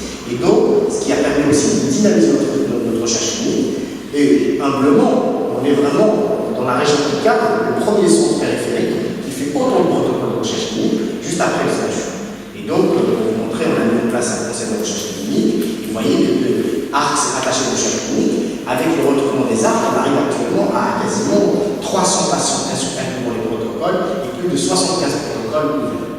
Donc, c'est vraiment un point fort pour notre établissement. Et c'est une diapo que je montre à tout le monde. La recherche clinique, il faut une implication de tous. C'est pour ça qu'un établissement qui fait de la recherche clinique, vraiment, il faut de la motivation et de l'implication de tous. Les attachés de recherche clinique, les pharmaciens, l'imagerie, les laboratoires, les infirmières. Bien sûr, j'ai mis un peu les photos de tout le monde pour montrer que vraiment, c'est l'affaire de tous. On ne peut pas faire de la recherche clinique si on est juste seul médecin motivé. Il faut vraiment que tout le monde soit impliqué pour pouvoir justement proposer un protocole aux patients. Voilà. Et ce qui nous a été demandé aussi, c'est une articulation au sein du territoire et au sein du réseau. Et donc, pour répondre à ça, on a joué aussi notre rôle aux autres niveaux. On a mis en place des consultations avancées à Lens, à Chevigny, à Péronne, à Amiens. On est sollicité par exemple, quand même, c'est la ressource humaine difficile. Il y a une consultation avancée qui a été mise en place à ce centre de congrès, mais on l'a arrêté parce qu'on est un peu juste en effectif médical, mais je pense qu'on pourra au moins exploiter une consultation avancée. La polyclinique, c'est une ancienne photo, il y a Mme Aubert qui est là, mais là, il y a un travail avec M. Ewan. On collabore aussi de façon très étroite avec la polyclinique, avec Christophe Superstein qui assiste à tout le RCP, M. Gaucher et maintenant M. Ewan. Donc il y a aussi ce lien public-privé. On a l'avantage, on s'entend très bien, donc on a établi un peu ce lien entre les deux services. Donc là, c'était l'étape un peu coordination. Patrick, est-ce que tu veux rajouter quelque chose avant que j'aborde un peu le traitement sur la RCP, sur la recherche clinique, ce que tu fais dans ce chemin? Alors, justement, j'en profite parce qu'effectivement, vous avez vu, on fait partie de la GHT, on fait partie de Saint-Quentin, on est bien d'accord. Et effectivement, vous allez dire, petit centre, comment peut-il se débrouiller pour faire un petit peu tout ce qui est marqué au niveau du plan cancer? Alors, effectivement, c'est vrai que pour cela, je remercie le centre hospitalier de Saint-Quentin qui nous a détaché tous les 15 jours un radiothérapeute qui vient, parce que toute la radiothérapie est faite sur Saint-Quentin. Il faut bien savoir aussi, c'est qu'effectivement, quand tu nous parlais de la RCP, pour être validé, il faut un chirurgien thoracique. Dans mon cas, effectivement, c'est vrai que c'est très difficile que le chirurgien se déplace. Donc, effectivement, vous avez vu à Saint-Quentin, vous aviez une super salle de la RCP. À Chevigny, on a réussi à en avoir une quand même, où effectivement, on peut faire de la visio. Donc, effectivement, le chirurgien n'est pas obligé d'être sur place. Là, effectivement, à chaque fois, j'ai mes doigts de pied qui crissent quand je vois l'équipe de recherche clinique sur Saint-Quentin. Nous, c'est ça, on a 0. Alors, vous allez dire, ils ne peuvent rien faire. Alors là, je remercie quand même, effectivement, c'est vrai que c'est la soirée de remerciement, le docteur Garrigue du temps où, effectivement, puisque vous avez vu qu'on faisait partie d'un réseau où il y a eu ce qu'on appelle le réseau Eurocopie, qui est effectivement maintenant, avec le réseau Hauts-de-France, effectivement, c'est quelque chose qui va être pérennisé, et on a pu avoir la possibilité d'avoir un ARC, c'est-à-dire un attaché de recherche clinique, qui vient nous aider à ce niveau-là. Donc effectivement, par-delà, on a pu, et depuis des années, je me bats justement pour pouvoir que les patients puissent avoir justement des protocoles, justement bénéficier des meilleures thérapeutiques, Nous, l'avantage que l'on a, un petit peu différent par rapport à Saint-Quentin, c'est pas exactement le même schéma, c'est-à-dire que nous travaillons énormément avec Paris, c'est-à-dire avec des centres chirurgicaux. Marine-Allemande, si vous avez déjà entendu parler, et Marine-Allemande, c'est juste à côté de l'IGN. Donc effectivement, par l'intermédiaire de ce centre-là, nous avons réussi à avoir des protocoles cliniques avec l'IGN, donc effectivement, spécifiquement dans les cancers de peau. Donc voilà un petit peu ce que je voulais vous redire, c'est qu'effectivement, on se conforte à ce niveau-là, et effectivement, vous avez vu qu'effectivement, il y a un matériel très important sur Saint-Quentin que nous, nous sommes qu'à 25 km, on fait l'effort d'aller utiliser pour nos malades. Voilà ce que je veux dire. Merci. Et donc, pour continuer notre parcours patient, on a essayé de remplir un peu tous ces critères. Maintenant, ces critères sont remplis. On arrive à la phase traitement. Il fallait la structure. Et là aussi, avec l'établissement qui vraiment a été soutenu là-dessus, on a mis en place un hôpital de jour. Là, on a Justin qui est parti en retraite, on a travaillé quasiment 2 ans à l'ouverture de cet hôpital de jour. Donc, le but, c'était vraiment de mettre en place une structure adaptée pour les patients justement atteints de cancer. Et on a adapté justement cette structure en fonction du parcours patient. Et donc, cet hôpital de jour, il y a quelqu'un qui va vous accueillir pour les démarches administratives, une secrétaire qui est derrière qui va faire le courrier, le journal. On a mis en place une salle de convivialité. Et bien sûr, une fois que le patient a été vu par le médecin, il va justement soit passer dans un fauteuil ou un lit pour recevoir justement les soins avec l'intervention des différentes Dorothée était là aussi, et donc les différents soins. Il y a un bureau pour les soins de support, on a parlé tout à l'heure de la consultation de la psychologue, de la diététicienne, donc on a aussi mis un bureau dédié, et c'est là où on va donner les différents documents justement aux patients, avec une simulation. On fait intervenir les patients sur un aspect de convivialité pour la décoration du service en fonction des thématiques. Donc ça, c'est les patients avec les infirmières et les aides-soignantes qui décorent le service. Donc ça donne un côté un peu chaleureux pour sortir un peu de la scène, du concert, etc. Le but, c'était vraiment d'avoir quelque chose de très convivial. Donc là, c'est une décoration de Noël, une décoration de printemps. La Coupe du Monde aussi, on a le droit à les bleus et avec le drapeau français. Ce qu'on a mis en place également, c'est l'appel de la veille. Le but pour nous, un des indicateurs, c'est le raccourcir le délai d'attente. C'était vraiment un défi. C'est-à-dire quand le patient arrive, il faut qu'en fonction, il y a des traitements, il faut que le patient soit la journée. Il y a des patients où il y a des traitements qui durent 1 heure. Le but pour nous, c'est que le patient reste le moins longtemps possible. Et donc, on fait l'appel de la veille, l'infirmière l'appelle la veille, le patient. Elle va voir est-ce qu'il a la température, est-ce qu'il n'y a pas eu de souci, elle vérifie la prise de sang. Elle va donner cette fiche au médecin qui va anticiper sur le faire de chimiothérapie. Il va transmettre ça au pharmacien. Le pharmacien aussi va anticiper sur les molécules. Et quand le patient arrive le lendemain, dès qu'il arrive, on donne un coup de fil à la pharmacie et la chimiothérapie, elle est délivrée quasiment à l'instantané. Et donc l'appel de la veille, on l'a déployé par pathologie. Il y a des pathologies où ça marche très bien, d'autres un peu moins bien. Il y a aussi une volonté médicale. Le médecin ait le temps de regarder le bilan et de prévalider la veille. Mais quand on arrive à le mettre en place, ça marche très très bien. On arrive à raccourcir ce délai d'attente. Et on attend maintenant pour des traitements l'après-midi, il y a des patients qui attendent 10 minutes, 15 minutes. Ils ont leurs injections, ils peuvent repartir par la suite. Donc ça, c'est vraiment un indicateur et un objectif pour nous à atteindre. L'appel du lendemain, les patients apprécient énormément quand on peut, quand il n'y a pas de soucis effectifs par moment, etc. C'est appeler le patient, surtout à la première queue. On essaie de l'appeler le lendemain pour vérifier que tout se passe bien. Donc ça aussi, c'est vraiment très apprécié par les patients. Ça, c'est l'activité qui augmente. Alors, nos objectifs pour l'hôtel jour, c'est taux d'occupation. Ça, c'est un casse-tête avec la carte. Chaque semaine, l'activité est quasiment double. C'est-à-dire, parce qu'on a des nouveaux traitements, on a des nouvelles thérapies, on arrive vraiment à traîner. Et donc, on arrive à 50-60 passages par jour. Et avec 30 lits, donc on essaie vraiment de faire un roulement le matin et l'après-midi. Donc, avec Madame Perlemont, on passe chaque semaine, on essaie de lisser l'activité pour pouvoir vraiment absorber toute la finalité. Donc, ça, c'est vraiment le taux d'occupation. Il est vraiment le lissage de l'activité très important pour nous. Et parmi les objectifs, c'est développer la recherche clinique, mettre en place l'éducation thérapeutique où l'équipe paramédicale et médicale a été formée, ils ont une formation de 40 heures validée par l'ARS, et la mise en place de l'effet communautaire avec l'arrivée de l'eau. Je te redonne la parole. Donc là, c'est une autre mission, c'est d'intervenir dans son parcours patient, justement, pour l'organisation de certains examens et des résultats. Si tu peux dire un petit peu un mot sur ta mission. Donc, en fait, moi, je suis arrivée il y a 1 an sur le parcours, en tant que coordinatrice en oncologie générale, et l'autre mi-temps, en fait, que j'occupe, c'est la coordination sur le parcours de ces modes de cancer du sein et gynécologique.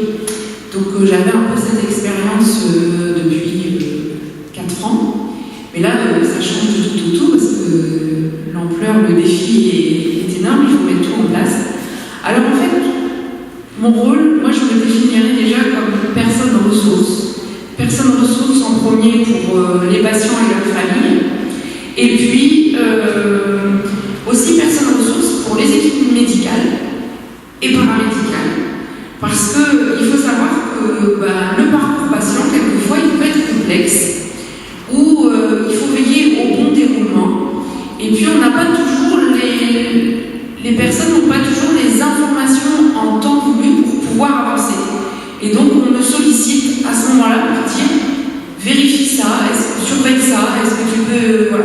Et donc, j'arrive sur ces missions. Donc, une action transversale parce qu'en fait, n'importe quel professionnel de santé au centre hospitalier peut me solliciter quand il est face à un patient atteint d'un cancer, pour avoir quelques renseignements. J'ai un rôle aussi d'évaluation, alors justement d'évaluation sur la qualité du parcours, comment on mène nos actions et voir où on pêche pour pouvoir toujours s'améliorer. Et puis c'est surtout aussi des indicateurs que l'on doit rendre à l'ARS, voilà, pour voir si on est bon. Et puis... Merci. Voilà. Merci. En fait, voilà, ce que j'attendais moi des débits, surtout, elle nous aide dans l'organisation des examens, mais après, il faut évaluer tout ça. Il ne suffit pas de dire, oui, on est bien, on est bon, on est fort. Non, il faut voir, est-ce que réellement on est efficace, est-ce qu'on a atteint les objectifs. Il y a des points de rupture, clairement. Il y a encore des ratés, il y a encore plein de choses à faire. Et donc, il faut évaluer par des auto-évaluations, par des indicateurs, pour voir où est-ce qu'on peut améliorer, parce qu'il y a des points de rupture, clairement, par moment, entre tel et tel parcours. Donc, c'est ce que moi j'attends le plus, c'est vraiment qu'il y ait une auto-évaluation de ce parcours. Alors, ce parcours-là, cette articulation, elle se fait avec la pharmacie. On a une pharmacie dynamique qui prépare la chimio, et comme je vous avais dit, le délai d'attente, il y a un lien direct avec la pharmacie. Donc, il prépare jusqu'à 16 300 préparations par an, parce qu'il prépare aussi les chenilles, il faut les rendre. Et donc, justement, il faut que le pharmacien participe. Et c'est pour ça tout doit être réglé pour pouvoir avoir les traitements à temps. Parmi les choses multidisciplinaires qu'on fait aussi en lien, on l'avait dit, on a mis en place aussi des chambres d'isolement, puisqu'on fait des autogreffes, on fait aussi ça aussi, ça fait partie on est environ le seul centre périphérique dans la région qui pratique ce type de traitement. La radiothérapie, c'est un confort de l'établissement, donc on est dans cette prise en charge multidisciplinaire. Et donc la radiothérapie avec nos 3 radiothérapeutes, on a mis en place 2 techniques nouvelles en France et dans la région.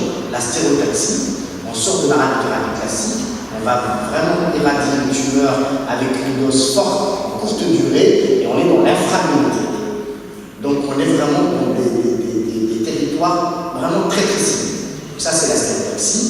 Et on a mis en place récemment la tomothérapie. On fait partie des meilleurs centres certifiés en France. Je crois que 5 centres certifiés, et on en fait partie. Et donc c'est vraiment, on est les seuls dans la région avec ce type de machines, de techniques. La tomothérapie, au fait, c'est un peu comme un scanner. On va vraiment s'adapter à la tumeur, et le but c'est vraiment protéger les zones saines autour. Donc il y a quasiment peu de toxicité autour de la tumeur. On est vraiment dans un ciblage de la tumeur quasiment efficace à 100% sans atteindre la tumeur présente. Donc ça c'est une technique très innovante. On a commencé à l'appliquer dans les cancers du sein et on va le généraliser dans les tumeurs. Donc vraiment, ça fait partie de nos points de force dans le territoire. Voilà l'équipe de radiothérapie sous l'égide de Patricia Phillips et le reste des radiothérapeutes. On travaille, quand on fait de la cancérologie, on n'est pas tout seul, on travaille avec la réanimation, on travaille avec les infectiologues, parce que les patients font des complications infectieuses, on a besoin d'avoir cette expertise des infectiologues pour les patients qui sont fragiles. On travaille aussi avec le petit soins palliatifs, le Dr Berthaud, avec l'oncogériatrie, avec la réanimation. Donc on a besoin d'autres services pour nos patients qui justement peuvent par moment nous faire des complications. Alors, les traitements de demain, je ne vais pas rentrer dans le détail, je vais dire deux mots. La chimiothérapie, pendant très longtemps, elle a été utilisée. La chimiothérapie, c'est du coup, vous allez la mettre et elle va casser les cellules bonnes et les mauvaises. Donc, on n'est pas très efficace en ciblage, on détruit les cellules malades, mais on détruit les cellules non malades. Donc, on est peu efficace avec beaucoup de toxicité. Et donc, on a l'arrivée maintenant de thérapie ciblée, on a compris comment la tumeur elle fonctionne, et du coup, comme on a compris comment le fonctionnement de la tumeur, on va adapter le traitement à la tumeur. Pendant très longtemps, on avait l'agent, on avait la chimio qui avait une activité, et donc on la mettait en contact de la tumeur, on regardait le mécanisme d'action. Maintenant, la démarche est différente. On va essayer de comprendre comment la tumeur fonctionne, quelles sont ses failles, et on va essayer de fabriquer une molécule qui va essayer de bloquer ce mécanisme-là, il va bloquer un peu cette faille. En fait, c'est ça la démarche. C'est comme je donne, vous avez une voiture, un moteur, vous mettez une bombe et vous allez exploser la voiture avec les dents. Ou bien on va ouvrir le capot, on va essayer de brancher un fil pour atteindre. Le principe de la thérapie ciblée, c'est ça. C'est vraiment agir sur un mécanisme au niveau de la tumeur pour entraîner la mort de la cellule tumorale sans provoquer la mort des cellules résistantes. Donc, moins de toxicité avec plus d'efficacité. Et sans rentrer dans les détails de la cancérogénèse, j'ai juste cet exemple pour vous dire, là par exemple, le principe d'une cellule cancéreuse, c'est que la cellule cancéreuse, elle va développer des mécanismes pour survivre de façon indéterminée. Elle va lutter contre la mort cellulaire programmée. La cellule cancéreuse, c'est ça le principe. Donc elle va développer des mécanismes autour d'elle qui lui vont permettre de survivre. Le premier mécanisme, c'est qu'elle va tisser autour d'elle des vaisseaux. D'accord? Et ces vaisseaux vont venir la nourrir, et du coup, elle est nourrie, et elle va se diviser de façon indéterminée.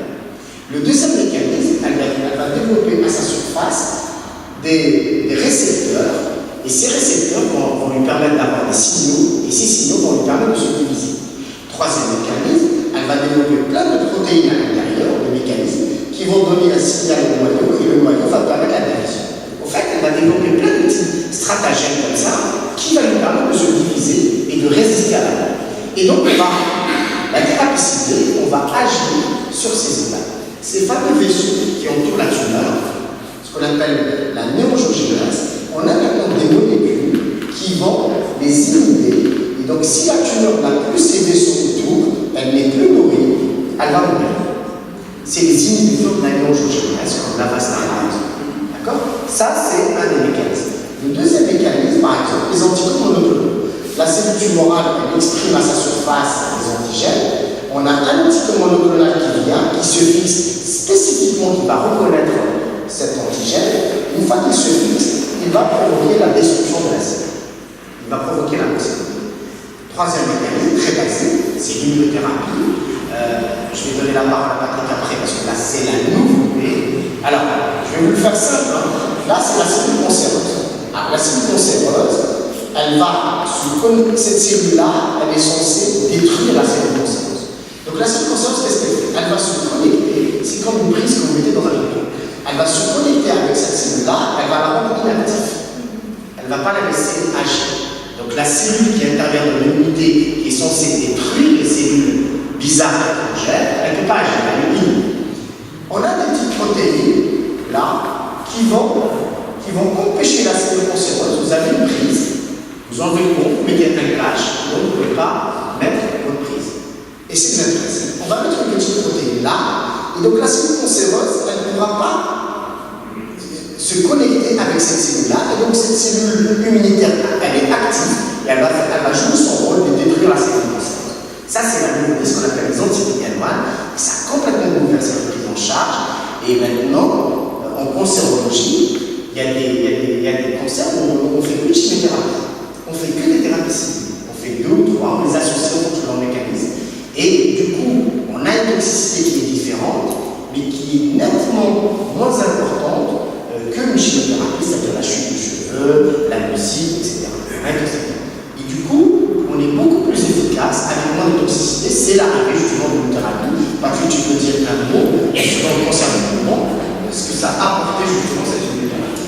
Ça a tout révolutionné. Il faut bien savoir, c'est qu'effectivement, comme le disait le docteur Garedi, avant, effectivement, la maladie de bombe, c'était, on mettait la chimiothérapie. Effectivement, la chimiothérapie, alors ça détruisait tout, des cellules cancéreuses, mais aussi, malheureusement, d'autres cellules, j'allais dire plaquettes, et biologiques. Là, actuellement, l'immunothérapie a totalement révolutionné. Effectivement, c'est vrai que là, des cancers pour lesquels on n'avait aucun espoir, en particulier le cancer du poumon, mais aussi le mélanome, par exemple, pour lequel la chimiothérapie était efficace, on va dire, dans 20% des cas.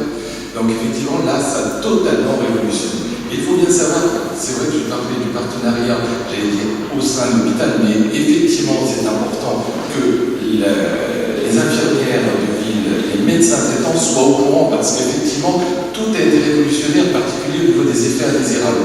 On découvre des assurances thyroïdiennes, la thyroïde qui ne fonctionne plus, ou qu'elle fonctionne trop, alors qu'en fin de compte, on ne connaissait pas du tout avec l'immunothérapie.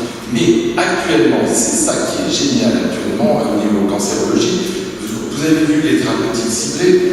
Là, actuellement, on ne recherche pas simplement le mot cancer, la cellule cancéreuse, on recherche justement d'avoir tous ces types histologiques bien précis. C'est pour ça qu'on a besoin en fait, de RCP moléculaire maintenant, avec l'étude justement dans d'autres plateformes pour rechercher ces anomalies-là.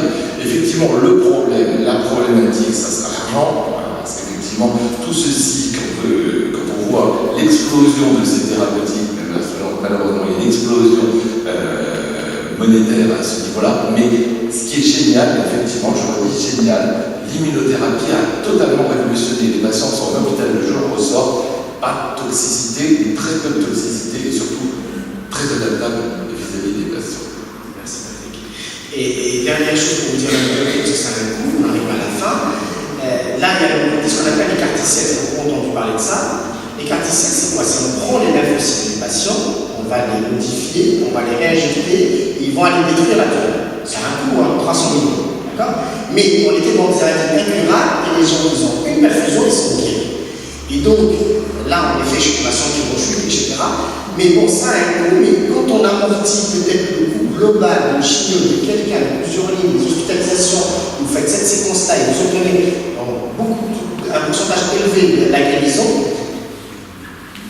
Mais pour vous dire, honnêtement, les choses évoluent très favorablement grâce à l'arrivée de ces molécules. Et donc le souci, c'est quel cocktail utiliser un peu à l'avenir. Je mets cette diapo parce que est-ce que je vais sortir moi malade quand je suis rentré? On rassure avec une thérapie normalement, oui, on espère. Donc, on arrive maintenant à la fin. On a traité le patient, il a bénéficié de meilleurs traitements, il va bien. Une des choses qu'on est obligé malheureusement, c'est l'après-cancer. Et les patients de reproches, ils vont les reprocher là-dessus. Souvent, on ne prépare pas le patient après. C'est-à-dire, on le voit, parfois il y a un contre-coup, il y a une petite dépression qui s'installe, la réinsertion sociale, les problèmes des assurances, les problèmes des prêts bancaires, la reconstruction mammaire, la fertilité. Et donc, ça, il faut absolument qu'il y ait un suivi par la suite. Cette étape, elle est vraiment capitale. Et nous, on essaie de réfléchir à vraiment mettre des consultations d'après-cancer pour gérer l'après-cancer, surtout le versant social. Et donc, il y a des points forts et des points faibles. Les points forts qu'on a, l'expertise, la couverture sociale, la couverture territoriale, en laissant de recours, la coordination, la recherche clinique. Il y a des points forts, mais il y a des points à améliorer. On a encore plein de choses. Élargir notre action dans le territoire, l'articulation avec la vie, il faut vraiment qu'on insiste là-dessus, les soins de support, j'en ai parlé, l'activité physique, la socio-esthéticienne, on a encore d'autres idées sur les soins de support, la communication, on a encore plein de choses à mettre en place et à développer. Et donc voilà, le parcours un peu plus simplifié que je vous ai montré tout à l'heure, c'est vraiment le temps médical, l'accompagnement, les soins de support. J'ai mis en rouge les kiosques parce que j'ai eu une discussion avec le Dr Huguet sur le projet de l'ARS. L'histoire des kiosques, ça estime qu'au début du plan de concert, on a demandé par l'épidémie de mettre des antennes en ville. Voilà, après, l'ARS ne pouvait pas trop se positionner. Maintenant, ça revient de nouveau. Il y a ces fameuses ERC, donc c'est l'ARS, par le lien des réseaux, veut de nouveau mettre en place des structures en ville, en dehors de l'hôpital, avec un financement pour justement laisser la possibilité aux patients de voir un diététicienne, un psychologue, tous les soins. La condition, c'est qu'il ne fallait pas que ça soit porté par l'hôpital, il fallait que ça soit porté par l'association, par la mairie, par la ligue. Et donc, on a discuté avec le Dr Huguet pour vraiment se rapprocher de la mairie, pour essayer de monter ce projet ensemble. Je pense que ça va être une très très bonne chose pour nous.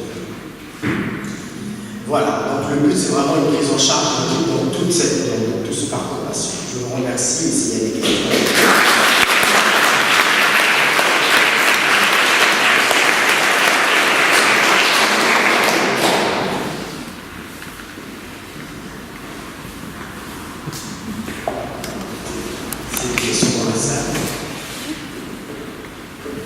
On est très loin d'être parfait, mais on essaie.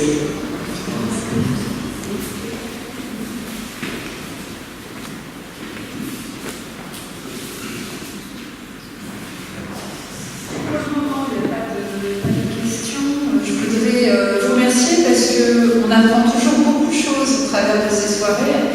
Et puis il y a un point positif, c'est dans ce que vous expliquez aussi sur la recherche qui avance, sur les possibilités de traitement aussi avec plus de résultats et puis moins d'effets aussi pour les patients. Et c'est vrai que ça avance très vite. Moi je suis toujours surprise quand je vais en visite avec le Dr Huguet sur le centre hospitalier de voir qu'après, année après année, on voit des nouveaux investissements, on voit des nouvelles technologies et qu'on cible beaucoup plus les choses, on aurait vraiment intérêt à en dire encore plus. Donc c'est aussi de l'espoir pour nous. Et puis vraiment je vous remercie aussi pour l'intérêt que vous avez pour le patient en dehors du traitement médical et du suivi et de son accompagnement, parce que c'est vrai que c'est vraiment important. Et je vais peut-être, s'il n'y a pas de questions pour le moment, proposer à Marie-Odile Lefebvre, qui représente la Ligue contre le cancer, qui a travaillé aussi au centre hospitalier, vous expliquer un peu qu'est-ce que vous pouvez faire avec les patients aussi au niveau de la Ligue. Alors, au niveau de la Ligue, on s'inscrit totalement dans ce parcours qui a été décrit, si on connaissait tout l'intérêt qui est porté à la recherche. Et puis, nous avons des missions également de dépistage et prévention dans lesquelles on s'inscrit beaucoup. Vous connaissez tous Mars Bleu, Octobre Rose, et maintenant on s'implique également dans le mois de novembre pour aider à inciter à moins fumer, carrément s'impliquer. Et puis alors au niveau plus local, au niveau du département, nous avons une présidente qui a voulu développer les espaces Ligue cancer, donc il y en a sur Château-Thierry, Soissons, Lan, je crois, Chevigny-sur, et puis Saint-Quentin. Donc à Saint-Quentin, le centre hospitalier nous a mis à disposition un local. Il est vrai que si on a un visiteur bénévole qui passe dans les services avant, on est là aussi pour la famille et donc à chacun de descendre, que ce soit un patient malade ou sa famille. Nous sommes là pour les accueillir, pour les écouter, les informer. Et nous proposons aussi des soins de support. Alors sur Saint-Quentin, ce sont essentiellement des soins de support socio-esthétiques qui ont un grand succès, comme vous l'avez dit, partout où on les finance, c'est-à-dire que ces soins sont gratuits, sont gratuits pour les patients, toujours beaucoup de succès. Donc ces soins socio-esthétiques, là aussi nous avons un ancien soignant qui s'est formé et qui, d'après les entretiens qu'elle a avec les patients qu'elle reçoit, propose tel ou tel soin. Ça peut être un soin de manucure, par exemple, parce que les fanères peuvent beaucoup souffrir pendant les traitements. Ça peut être une aide au maquillage, puisque les chimiothérapies induisent des pertes de cheveux, des pertes de sourcils, de cils. Donc tout cela vise à faire retrouver une estime de soi pour mieux affronter le traitement et la vie ensuite. Et donc nous avons aussi, grâce à la mairie, un local au quartier d'Europe Parce que c'est vrai, il est vrai que au centre hospitalier, c'est un petit peu difficile de venir peut-être dans un local sur le lieu où on est soigné. Je pense qu'on a pensé que sortir des lieux de traitement pouvait peut-être aussi être plus bénéfique. Donc c'est comme ça que nous avons à la maison de santé au quartier Aurore un local où nous tenons une permanence et on propose également des soins socio-esthétiques. Voilà, mais ça peut être autre chose. Nous sommes ouverts. Il y a eu des groupes de parole pendant un temps qui se faisaient.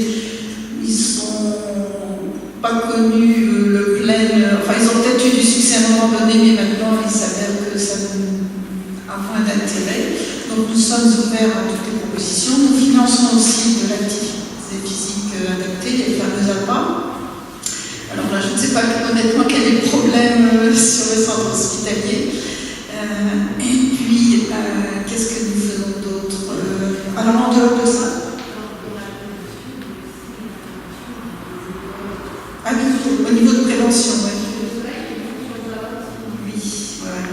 Mais sinon, pour terminer avec tous les soins de support, il y a aussi un atelier de convivialité. Ici, à la Ligue, c'est rue des Bouchers. Donc, ça se passe le lundi après-midi, et puis autour d'une activité, tout un chacun de nouer des relations, et puis avoir des échanges qui est toujours profitable. Effectivement, dans la prévention, c'est un petit peu un catalogue, mais la prévention, nous en faisons dans les écoles. Prévention solaire. Et puis, je ne sais plus ce que tu me disais. Oui, alors dans le tabac, chaque fois qu'on peut, on le fait. Par exemple, on collabore avec l'EPID qui mène des interventions très, très ciblées, ou avec toutes les autres associations qui le souhaitent, on est là pour répondre présent. Oui, j'ai oublié, c'est vrai. Merci Evelyne aussi. Et dans la Ligue aussi, c'est vrai qu'on propose aussi des aides financières. Tout le monde sait que la maladie, ça coûte toujours un peu d'argent. Ça coûte cher. Il y a des prothèses qui ne sont pas totalement remboursées, même s'il y a beaucoup de progrès dans ce domaine-là.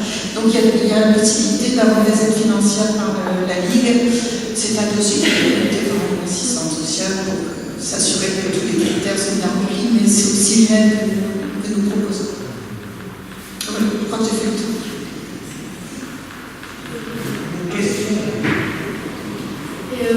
Bonsoir. J'ai une question pour d'abord féliciter à vous tous pour l'équipe que vous êtes, celle que vous êtes en train de faire au centre hospitalier et en collaboration aussi à la polyclinique. Moi personnellement, je reçois beaucoup de vous tous et puis c'est exceptionnel. Franchement, Saint-Quentin, c'est une petite ville, mais avec un grand cœur et une excellente équipe. Voilà. C'est la première chose. Et moi, j'ai eu le plaisir de la connaître depuis des années. Elle est aussi exceptionnelle dans tous les parcours de soins de cancérologie. Je voulais vous féliciter pour coordonner aussi l'équipe d'oncologie parce qu'effectivement, vous avez une excellente expérience. Et il y a beaucoup de femmes, hommes à Saint-Quentin qui vous remercient aux soins. Là, c'est justement pour la Ligue aussi. C'est ce que vous venez de dire parce que je trouve des patients effectivement qui ne sont pas de moyens pour payer certaines orthèses suite aux conséquences qu'aujourd'hui on n'a pas pu parler, ce n'était pas le sujet, des oncologies comme les lymphodèmes, des altérations, etc.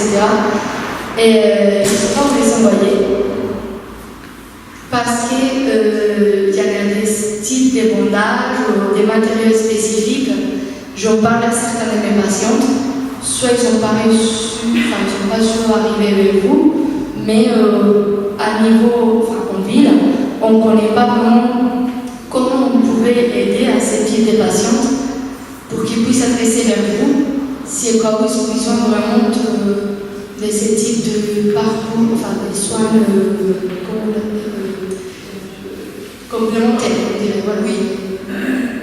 C'est important pour nous de travailler en Les personnes qui souhaitent une aide financière peuvent s'adresser à la Ligue. Au logo de la Ligue, nous sommes rue des Bouchers. Je n'ai pas donné les coordonnées, mais on trouve facilement. Et là, il y a un dossier qui est remis à la personne qui souhaite une aide financière, mais ce dossier doit être rempli par une assistante sociale. Donc, il faut que la personne impérativement s'adresse à l'assistante sociale de son secteur, par exemple.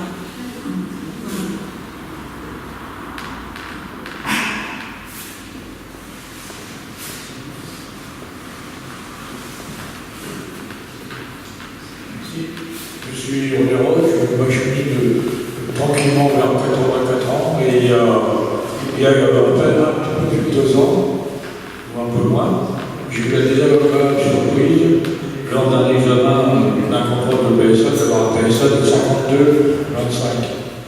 Je ne savais pas ce que c'était, aussitôt mon médecin a déclenché le processus et je me suis rendu compte au centre hospitalier par le docteur Clodo. Et là, quand vous entrez dans le cabinet d'un docteur, pour le faire je crois que vous êtes inquiet. Et l'important, c'est que le médecin, tout de suite, il y a une relation qui se met en place. Et le docteur Clodon, je ne vais pas rentrer dans les détails, m'a fait les examens qu'il devait. Et après, il m'a dirigé dans la polyclinique. La polyclinique, là aussi, je rencontrais des professionnels qui vous mettent tout de suite à l'aise, parce que c'est quand même des examens qui sont assez durs. Et là, je me représente bien. Et donc, je suis revenu au centre hospitalier.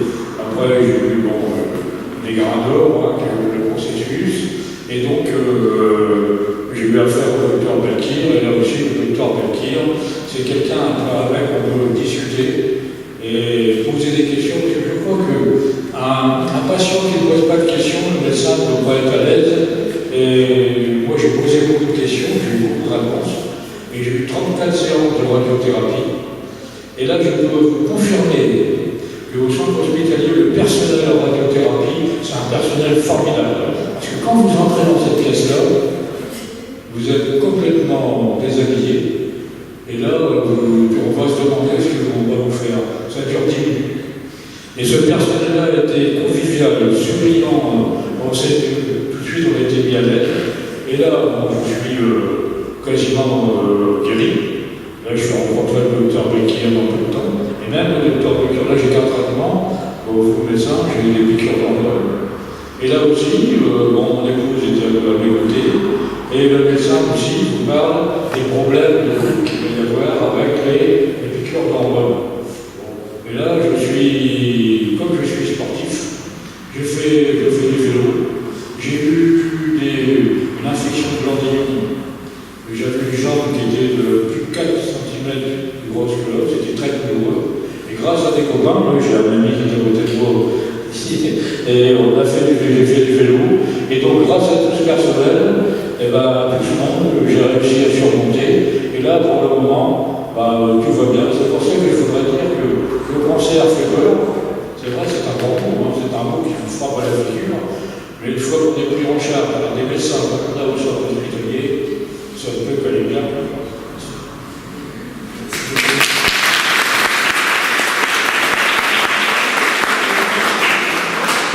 Effectivement, je encourage les patients à poser des questions parce que nous, ça nous facilite les choses quand les gens posent des questions.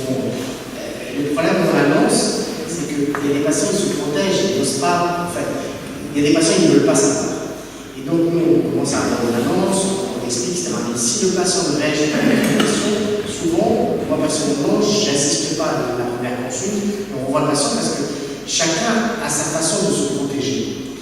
Il y en a qui vont vouloir tout savoir et d'autres ne veulent pas savoir. Et donc, nous, un patient qui pose des questions, ça nous aide justement dans cette annonce-là. Donc, il ne faut vraiment pas hésiter. Le but, c'est quand vous sortez là, moi je dis aux patients, si vous sortez de ma consulte et vous allez sur Internet, c'est un échec pour moi. C'est-à-dire que je n'ai pas été clair. Si vous sortez de la consultation, il faut que tout soit fluide, il n'y a pas de zone d'ombre, et c'est là où il y a la relation de confiance qui s'établit entre le patient et le médecin. Il faut vraiment essayer de poser toutes les questions. Moi aussi, je veux m'associer à toutes les personnes souffrantes et remercier énormément tous les médecins que j'ai pu rencontrer, les chirurgiens que j'ai pu rencontrer, car grâce à vous, je suis en plaisir.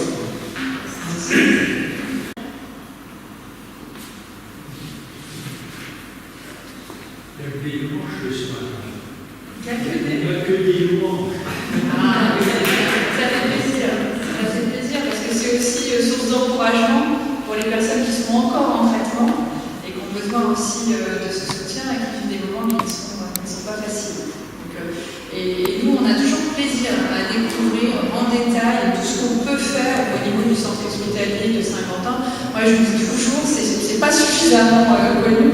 Il faut qu'on fasse systématiquement la promotion, mais quand je dis la promotion, c'est de le faire correctement, c'est-à-dire c'est de le faire avec une bonne information qui est bien ciblée aussi, précise vis-à-vis de nos habitants pour qu'ils sachent ce qu'ils ont à disposition juste à côté.